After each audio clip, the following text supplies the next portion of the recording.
السلام علیکم ورحمۃ اللہ وبرکاتہ۔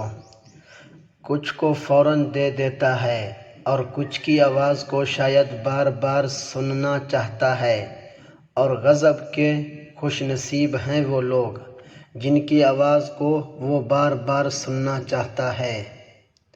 قرآن پاک کی خوبصورتی یہ ہے کہ آپ اس کے پیغام کو بدل نہیں سکتے، ہاں مگر وہ آپ کو بدل سکتا ہے۔ گناہوں سے نجات وہی پاتا ہے جو اقرار جرم کر لے، اور ندامت کے لیے توبہ ہی کافی ہے۔ زمانے کا سہارا تو بظاہر ایک دکھاوا ہے، حقیقت میں مجھے میرا خدا گرنے نہیں دیتا۔ میں کیسے مان لوں کہ کوئی میرا نہیں رہا، جب تک خدا کی ذات ہے تنہا نہیں ہوں میں۔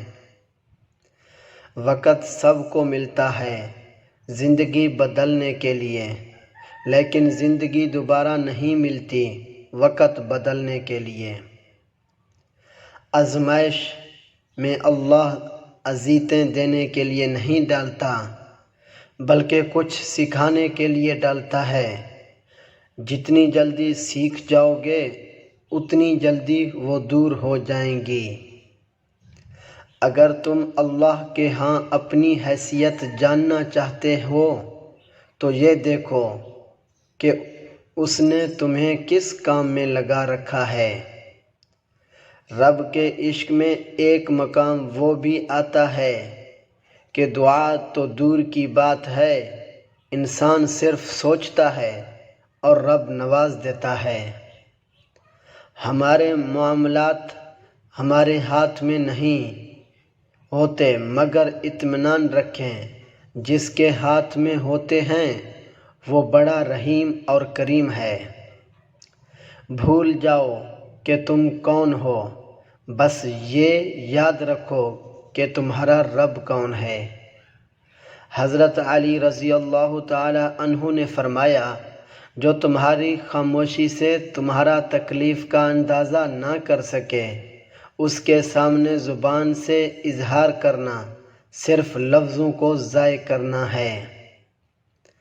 مجھے ضرورت نہیں اس انسان کی جو مطلب کے لیے ساتھ ہو، میں خوش ہوں اپنے اللہ کے ساتھ جو بنا مطلب کے میرے ساتھ ہے۔ اللہ سے معافی چاہتے ہو تو لوگوں کو معاف کر دو۔ فرش والے لاکھ کہیں کہ یہ ممکن نہیں، مگر اس کی ایک کن پر میں نے تقدیر بدلتی دیکھی ہے۔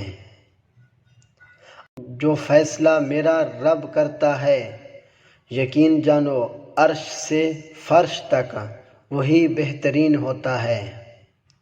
حضرت علی رضی اللہ تعالی عنہ نے فرمایا، جو ذات رات کو درختوں پر بیٹھے پرندوں کو نیند میں گرنے نہیں دیتی، وہ ذات انسان کو کیسے بے یار و مددگار چھوڑ سکتی ہے۔ اگر آپ کو ہماری ویڈیو اچھی لگی تو ہمارے چینل کو سبسکرائب ضرور کریں۔ شکریہ۔